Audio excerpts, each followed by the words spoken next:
You have a dance routine I prepared? don't want to talk about it. Hey guys, it's Jared from nypost.com's Pop Rap, hanging out with the guys behind The Last Exorcism. Talking all about the... Oh, see, this is what happens when you make a movie about exorcism. It gets a little scary. Check it out.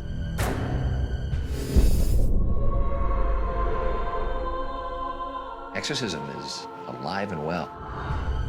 Where you guys shot down in New Orleans, the house itself kind of had actual haunting vibes going on.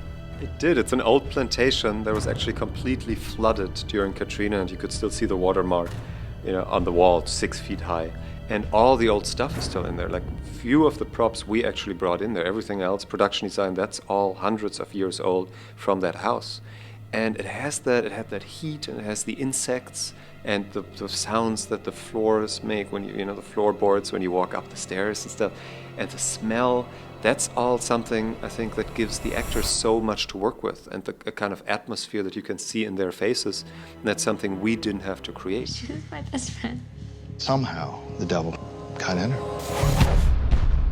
And then you have Ashley as Nell, who is doing the most crazy things with her body. I mean, when you're looking in the monitors, are you just get chills from that, I'm sure? When Ashley goes into her twitching, you think, oh my God, either this girl is really possessed or she has had a total psychotic split, and there's no way this guy can handle this. And the real tension is the fact that this girl's father is there with a shotgun, and if she doesn't stop behaving this way, he's gonna shoot her to save her soul. Everyone is trying to help the girl. It's just one person is approaching it from a totally scientific, psychiatric point of view, and that's actually the Reverend, and someone is approaching it from a completely religious, fundamentalist point of view, and that's the father, and neither of them will bend.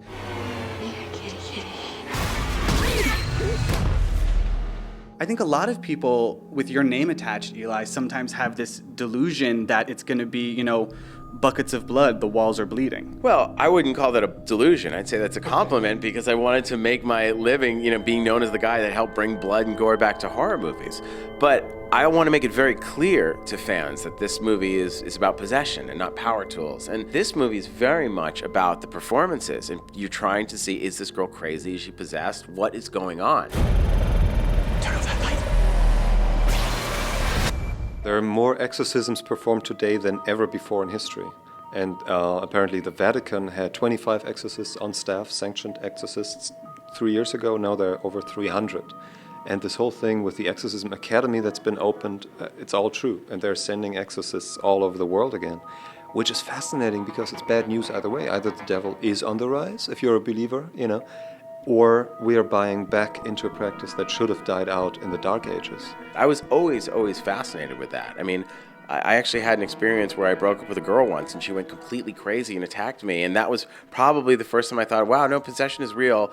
This girl, the devil is inside this one right now. I need to run.